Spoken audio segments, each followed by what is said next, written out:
Good morning, friends. I too want to welcome you. And a special congratulations, I don't know if they're here, but we had yoga teacher training graduates. I don't know if any of them are here, but congratulations. Yes.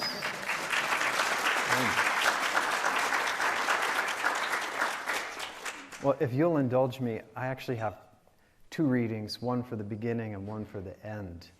This is an answer to the question of today's topic. What is the topic? Does God hide the truth? Thank you. Where I am. This is from Songs of the Soul by Paramhansa Yogananda.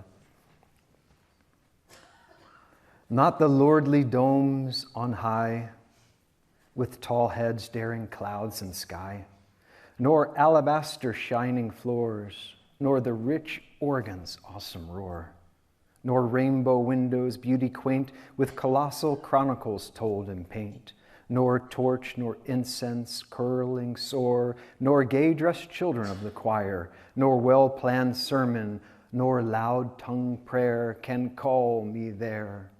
The richly carven door through which all pomp and pride pour, I deign not through to go, but still I come incognito. The stony polished altar or narrow builded sermon seat, too narrow seems to hold my large body for retreat. A humble magnet call, a whisper by the brook, on grassy altar small, there I have my nook.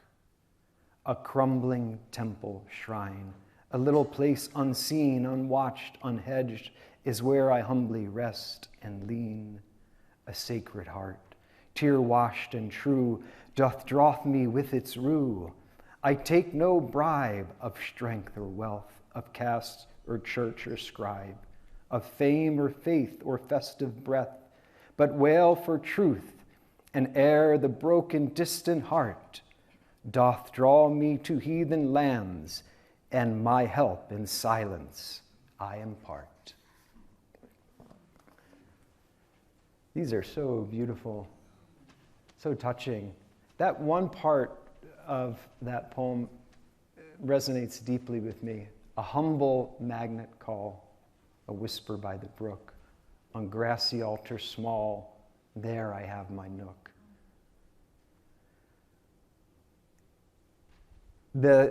The secret to us awakening God's hidden, impenetrable mystery resides in the sincere, humble magnet call of our heart. And I don't know about you, but I'm sure we have all gotten caught up in the bewildering complexity of life. I found myself doom scrolling the other week. And you know those infomercials where they say, but wait, there's more. Like doom scrolling is like that, but it's in the negative sense. There's more and more seemingly horrible things that are happening. And this world is under great trial and turbulence now. And that same evening I read something from Paramhansa Yogananda. I was reading one of his lessons. And this one line struck me. He said, to despair is foolishness. And it really struck me. I read it 3 times or more because I thought, well, doesn't it make perfect sense to despair? with the state of the world, you would think that would make sense. But it's foolishness to despair because we're then expressing a lack of faith in God. We can't find the truth in this world of duality, right? Master called it the dualistic turmoil of Maya. We're all familiar with that. And so the answer comes in us piercing the veil of realizing that there is a place within us, that there is a reservoir of divine truth within us that cannot be touched. I was thinking, well, what is truth? We're talking about, does God hide the truth? First, we must understand what truth is. And I remember one time my father from the East Coast called me, and he would always have these sort of deals or something he was trying to swing. And he left me this voicemail, which I never forgot. He would say in his kind of gruff Italian accent, "Son, it's about business. Give me a call. You know the number." And I thought that was so endearing. I thought business was 2 syllables, not 3. But when I heard that, it reminded me of truth, of God. God is in the business of isness, right? He is Sat. That's how we define God. Sat, Chit, Ananda, ever existing. Truth, Swami used to say, simply is. And there is a really beautiful, I encourage you to read one of Swami Kriyananda's essays in Religion in the New Age. It's on truthfulness. It's a beautiful essay. I read it in preparation for this service, and in there Swami talks about truth simply is. Truth is he said, the ultimate essence of all that is. Truth, he said in this essay, is bliss itself. So that is the truth that we want. In this world, we have relative truths, but we're aiming for the absolute truth of God's love, of God's joy, of that peace that surpasseth all understanding. That is the truth that we want. So we first need to get clear on what truth it is we're after. Hitch ourselves to that, like the pole star. We hitch ourselves to that star, to that divine truth. And then I want to ask a different question. Not does God hide the truth, but do we hide from the truth? Because Swami goes into, it's very powerful and very simple, but he says that the reason we don't find divine truth is because we're not practicing truthfulness. Remember the yamas, those of us, we're my yoga teacher training people, the yamas and niyamas, right? The proscriptive and prescriptive from Patanjali. One of the yamas, or the don'ts or the control, is truthfulness. But he doesn't define it as that. He says to avoid being untruthful.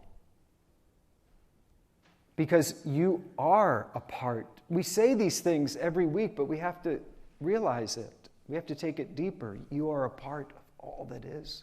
You are a part of that ultimate essence of all truth. And Patanjali is saying, avoid being untruthful. And we think, well, that means not lying and telling the truth. And yes, of course.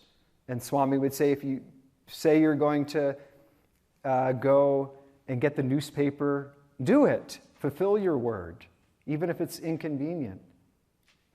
But he said on the deeper level, avoiding untruth means not deceiving yourself, not being honest with yourself. This is one of the ways that we hide from the truth. But Divine Mother, right, she knows all. I remember when I was a child, I was about 8 or 9, and my mother was she still is a fantastic baker.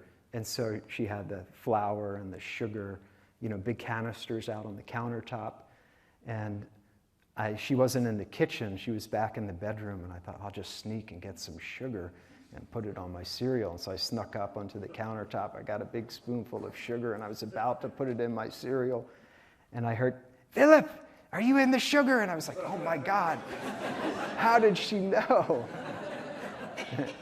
She knows, right? We think we're so clever, we're high. Oh, no one saw that. The point is to be open with Divine Mother, to share with her Houston, we have a problem here. Yeah, I have a problem, Divine Mother. Don't do the spiritual bypass. You come on the spiritual path and, now you don't get angry, you don't have emotions, you're like a spiritual automaton. No. Be genuine, Master said. Be authentic. Be real with Divine Mother. And then give her those problems. A friend of mine took his life, and it was deeply painful for me. I couldn't just gloss over that. But I genuinely gave the grief to Divine Mother. I said, it's yours, it's not mine. I don't know how to deal with this, but I beseech you to take care of this soul. And so I tell you, that song of Swami Kriyananda is so beautiful. It helped me so much from the oratorio, Children of God. Sorrows will turn to joy. Your grief to delight. Isn't that so beautiful? If you give, it's the greatest spiritual alchemy. Like we can all be Indiana Jones. You leave the dirt and you take the gold, right? Run out of the temple and hopefully not a big ball is going to be rolling after you this afternoon. You know what I mean? All thy clay into thy gold, thy transmuting lamp entrancing, wonders are the rays. This is what we practice as Kriya yogis, right? Think of it. It's a dualistic. I think it's so beautiful. It's a dualistic function of the breath. That's how we're bound to Maya. That's how we're bound to the body, to the personality, to the delusion of separateness. And we take that delusion, we take that dualistic function of the breath, and we offer it into breathless unity and ecstasy and divine union with God. How great are the great ones that they've given us this tool, this technique that we can practice and that we can bring into our daily lives. And the last question becomes, well, how do we find that truth?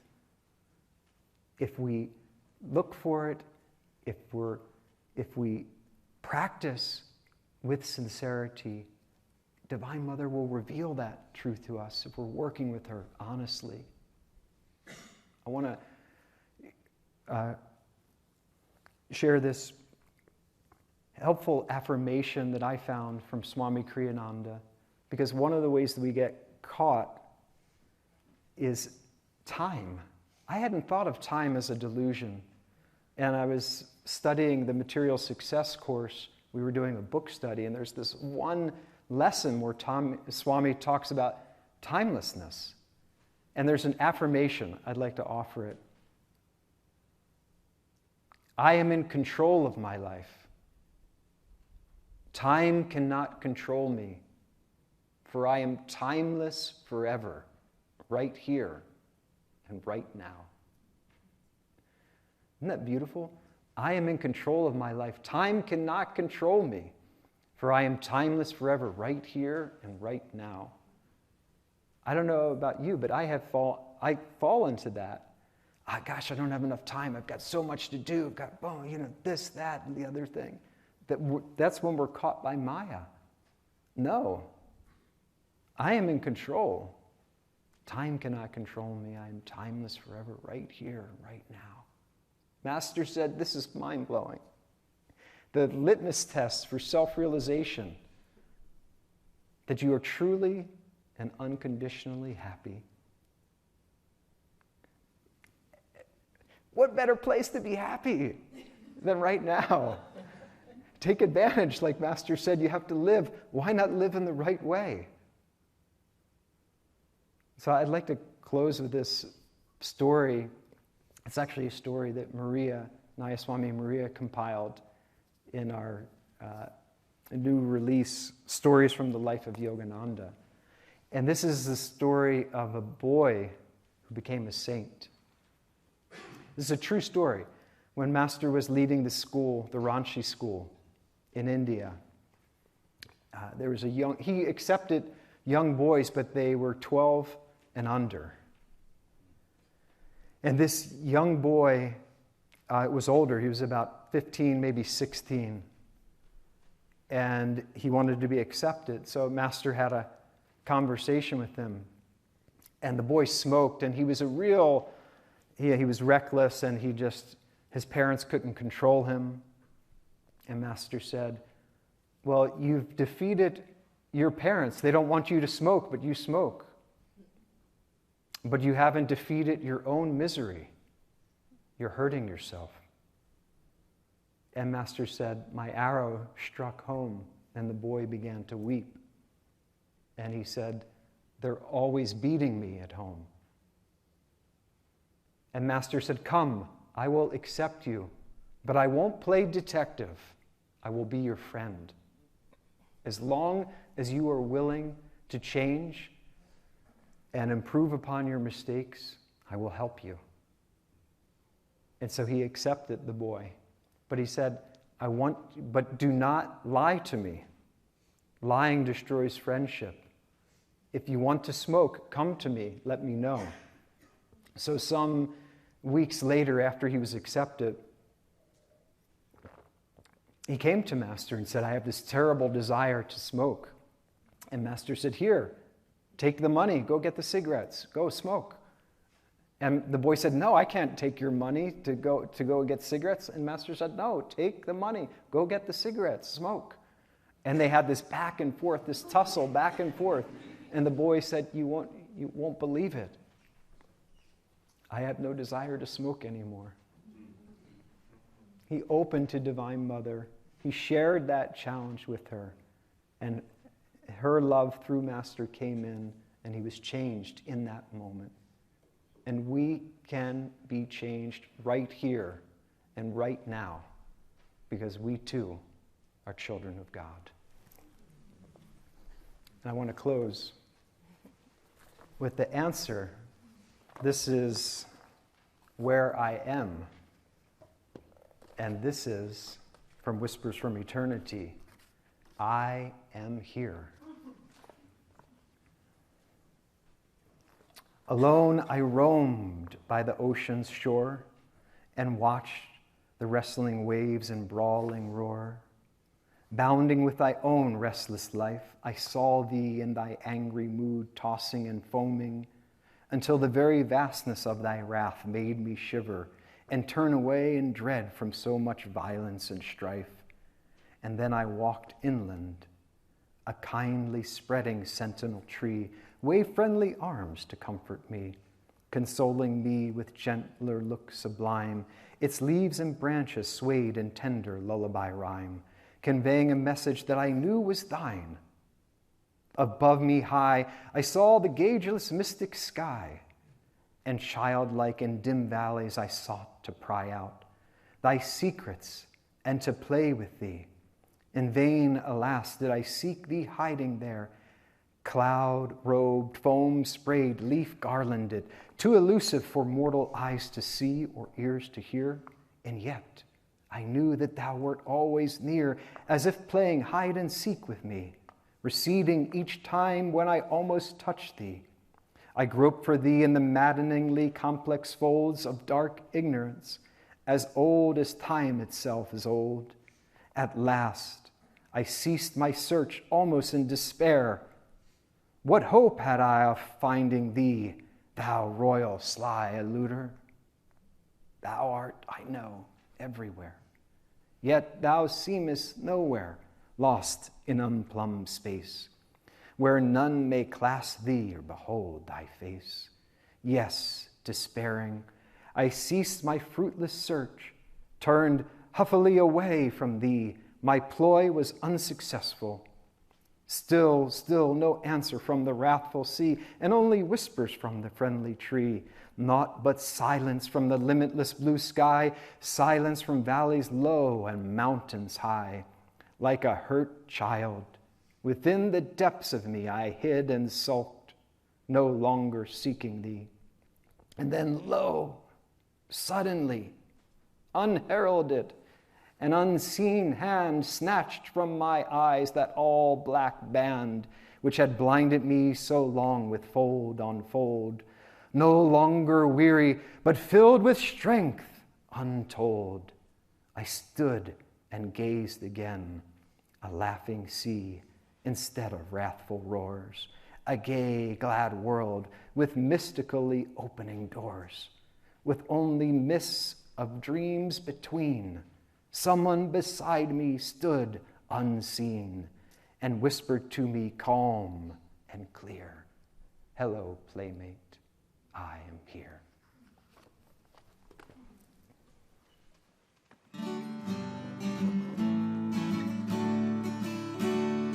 Father, now that I wander with thee, flowers and fields are alive with thy joy.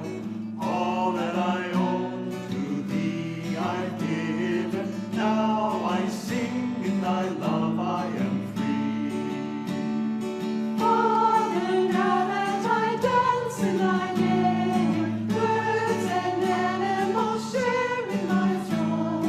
All my sorrows, all my merriment, join in music to set hearts aflame. Father, now that I wander with thee, flowers and fields are alive with thy joy. All that I own to thee I've given. Now I sing in thy love I am free.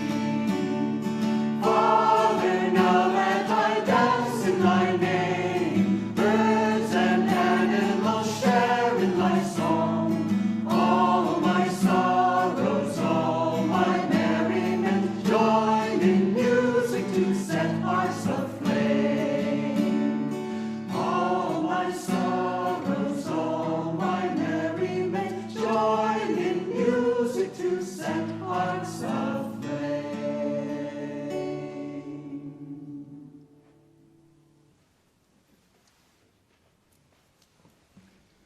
Door of my heart, open wide I keep for thee.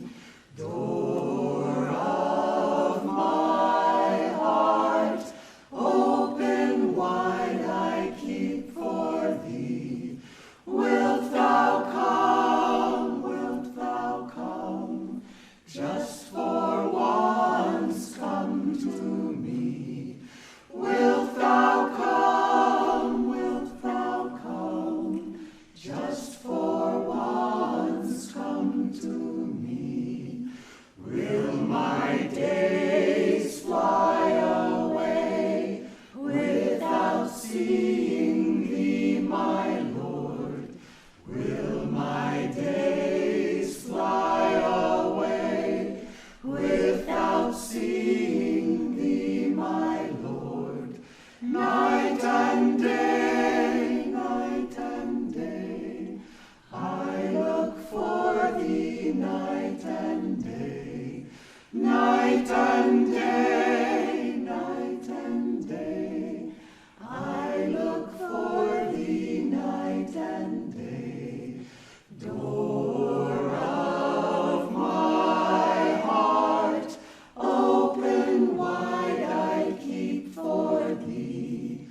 Door of my heart, open wide I keep for thee.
and day.